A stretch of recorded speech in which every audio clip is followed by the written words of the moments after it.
En primer término queremos celebrar la visita del secretario Rubio a nuestro país. Es una visita que retoma lo que se dijo en esta Cámara, en la Comisión Permanente, el 21 de enero del 2025. En esa Comisión Permanente, palabras que voy a citar del diputado Agustín Rodríguez Torres, abro comillas.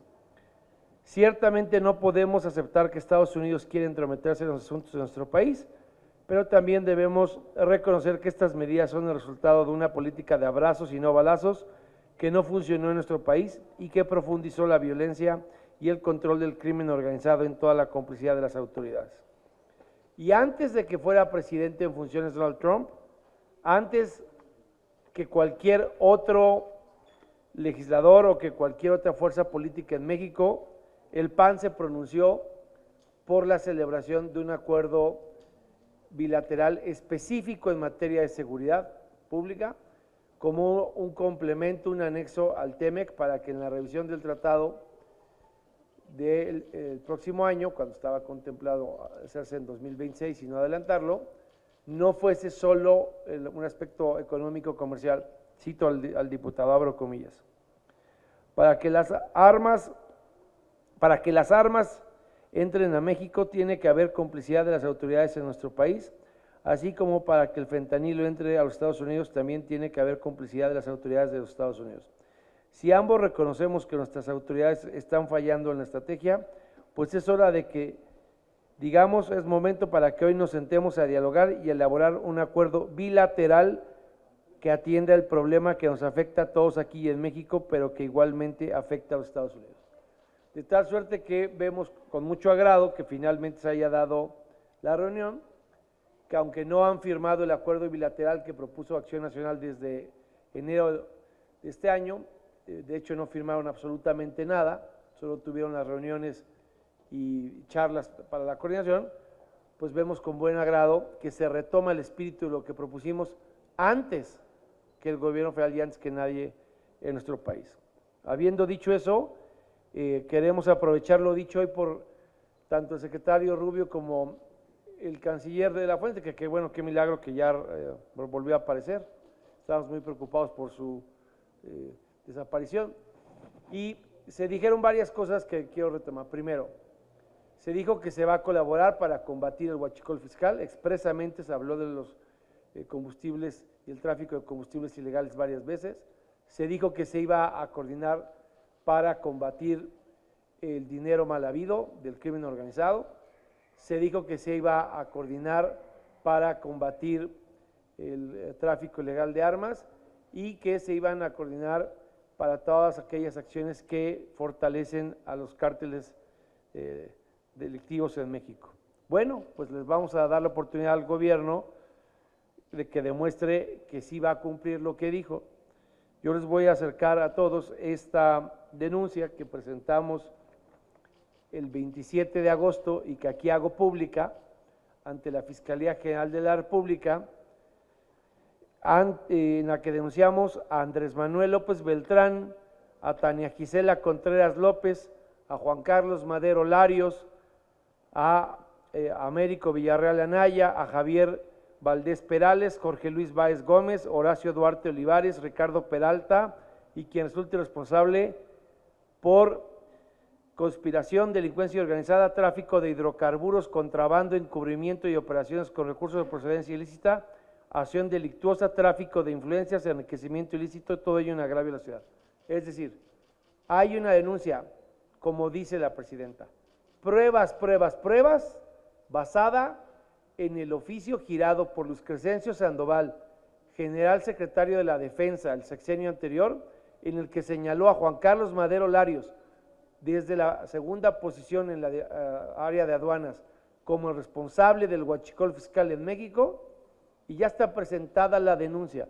La denuncia ya fue turnada al licenciado Efrén Serpa Gaxiola a través del oficio número FEMDO-BUA-1766-2025 del 28 de agosto, y ya hay un Ministerio Público responsable de castigar, de investigar y de llevar ante la justicia y meter en la cárcel a todos los que desde el gobierno de México y las empresas del contrabando ilegal de combustibles han venido procreando la industria del huachicol fiscal. Por último, lo escuchamos al menos unas 8 veces, que el secretario Rubio expresamente dijo que lo que se debe de combatir en México no solo es la delincuencia organizada, sino los narcoterroristas. Y el canciller de la Fuente, ante ese señalamiento, cayó como momia. Ante ese señalamiento, el canciller de la Fuente jamás acotó, jamás dijo que aquí no hay narcoterroristas, jamás dijo que solo son delincuentes. De tal suerte que lo decimos porque en esta Cámara de Diputados y en la Cámara de Senadores, un servidor y algunos otros legisladores hemos acusado a esas células del crimen organizado de que están vinculados a actividades de huachicol fiscal y de narcóticos, pero también cuando ha habido señalamientos de posible narcoterrorismo y el gobierno lo minimizó. Como siempre, si alguien del PAN o del PRI señala que hay narcoterroristas en México, se les viene la opinión de toda Morena y todos estos adjetivos e insultos de vendepatrias. Si matan al delegado federal de la Fiscalía General de la República en Reynosa con una granada, los guachicoleros fiscales de Tamaulipas, eso no es narcoterrorismo. Pero si se los dice en su cara Marco Rubio, conceden y callan como momias. Nosotros vamos a recordarle siempre en tribuna al gobierno que si hoy concedió el término y cayó como momia, es porque solo nos golpean a nosotros, pero no le reviran ni con el pétalo de media sílaba cuando lo dice alguna otra autoridad extranjera. Entonces les vamos a compartir todos estos documentos para que vean, conozcan la denuncia, vean el acuse de cómo fue recibida y turnada, y por supuesto la versión estenográfica del diario de los debates del 21 de enero, en la que se puede constatar, a lo que le di lectura, que antes que nadie, con Trump todavía como presidente electo, cuando todavía no empezaba la coordinación, Acción Nacional ya había propuesto un acuerdo bilateral para combatir el tráfico ilegal de armas y para combatir delitos de impacto de delincuencia organizada, como en el caso el que ya denunciamos, el del huachicol fiscal de el famosísimo capo junior, cónsul suplente en Tokio, Andy López Beltrán. A ver, yo te diría varias cosas. La primera, no estoy tan de acuerdo con que los dos están en la política del avestruz, y te digo por qué. Porque tristemente allá están haciendo cosas que en México nadie está haciendo. En una corte de Texas desde mayo se abrió el juicio contra la familia Jensen. ¿Quiénes son los Jensen? Estos guachicoleros americanos del estado de Utah. Y ellos ya están vinculados a una corte y alguien ya los puso ante un juez y inició el juicio. Todavía no tiene sentencia, pero ya están ante un juez. El señor Harfuch todavía no nos ha presentado a un solo guachicolero de alto nivel del sector privado al que haya presentado ante un juzgado y esté vinculado a proceso. No sabemos de un centavo que se le haya decomisado a una sola de las empresas que habían introducido ilegalmente el combustible haciéndolo pasar por aceites. Tienen los barcos incautados, los carrotanques, las pipas, los terrenos, y no tiene a nadie en la cárcel ni a nadie con bienes asegurados mal habidos. Entonces, será el sereno, pero en Estados Unidos a los primeros guachicaleros que encontraron contrabandeando, ya los presentaron a la justicia. Aquí en México, este es el resultado de Harfuch, en términos de delincuentes presentados ante un juzgado. Y en términos de armas, ya hay una sentencia de hace unas semanas en una corte de Florida en contra de unas armerías que habían vendido armas ilegales, un poco por lo que dijo el secretario Rubio, que le habían realizado la trazabilidad de los números de las armas. Aquí, ¿a cuántos ha presentado Harfuch? A los que conjuntamente te haya dicho, una cosa es que decomise armas, pero al de aduanas que le ayudó a meter las armas al narco de México, a cero. Harfuch no les ha presentado un solo caso de un funcionario corrupto de aduanas que haya dejado entrar el huachicol fiscal o que haya sido responsable porque encontraron que esas armas entraron ilegalmente por esta aduana en específico. Entonces estamos peor que lo que están haciendo ellos. Por eso no está del todo acertada que estamos igual de, como dirías tú, de avestruces.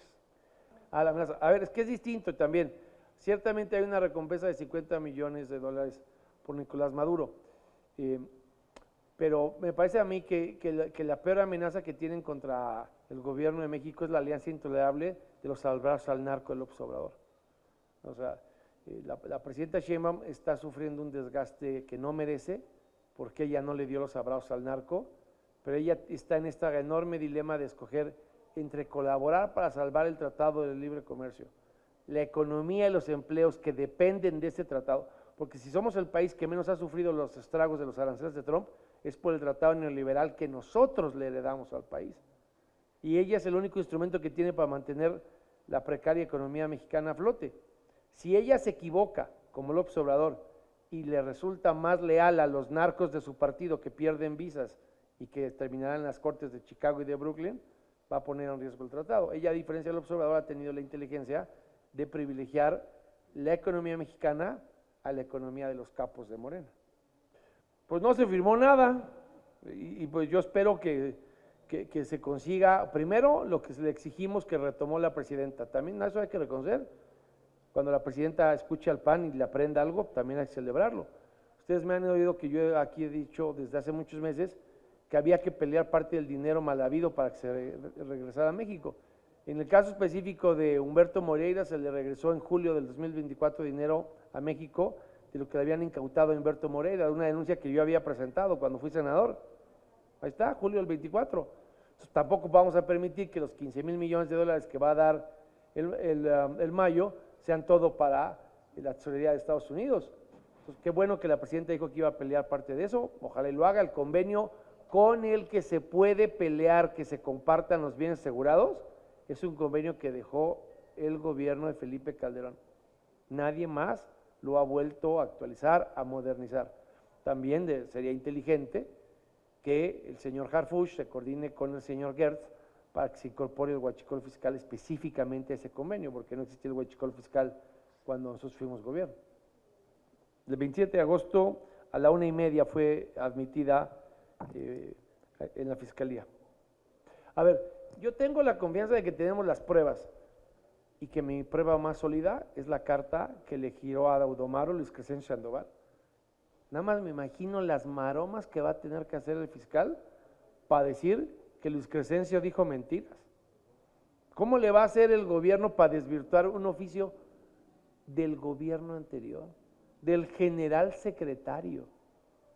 ¿Qué clase de maroma, qué grado de dificultad se va a tener que echar la fiscalía para decir que Luis Crescencio Sandoval no tenía elementos para esa imputación?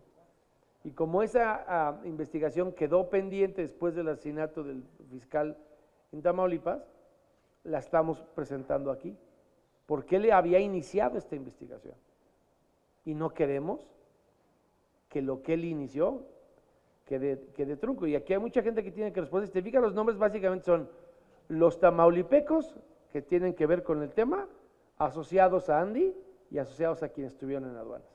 Sí, vuelvo a leer la frase del diputado Agustín Rodríguez cuando fijamos postura. Abro comillas, ciertamente no podemos aceptar que Estados Unidos quiera entrometerse en los asuntos de nuestro país, pero también debemos de reconocer que estas medidas son el resultado de una política de abrazos y no balazos. Nosotros no estamos a favor de que Estados Unidos venga extraterritorialmente a hacer algo que no sea avalado por el Senado. Si quieren tener cualquier coordinación, tiene que estar avalada por el Senado en los términos en los que fueron los operativos. ¿Qué es lo que sí exigimos? Que el gobierno se ponga de lado de la justicia y no de los narcos. Te pongo algunos ejemplos. Se les fugó el chino Brother Wang, lo tenía la Guardia Nacional. Claro, pues era el que le lavó 150 millones de dólares al cártel Jalisco y al cártel Sinaloa. Se les fugó Iván Archibaldo porque también la defensa les dio un pitazo 3 horas antes a alguien y fue su primo al que le apodan el gringo y lo rescató en los túneles de Culiacán. Eso no pasaba tan fácilmente cuando los operativos eran conjuntos. En la Armada de México hay un almirante que le apodan el Águila que se llama Manuel Ortega Siu y él tenía un grupo especial que coordinó la segunda y tercera captura del Chapo y también en la segunda y tercera captura del Chapo había túneles. Pero cuando no se fugaba la información, se lograba detener a los carpos cuando había información de inteligencia que se compartía. Como pasó en la captura de Iván Archibaldo en Jesús María, que era con información conjunta y no depositada solo en autoridades mexicanas a ver si la corrupción y el narco no infiltraba la institución para darle pitazo al narco. Entonces nosotros queremos que el gobierno haga su chamba y que el gobierno nos garantice a todos que si Estados Unidos con sus drones tiene información que nos aporte, que no le gane la narcopolítica de Moreno a la justicia y le den el pitazo a los que les dan dinero para sus campañas electorales y se nos chispen a todos.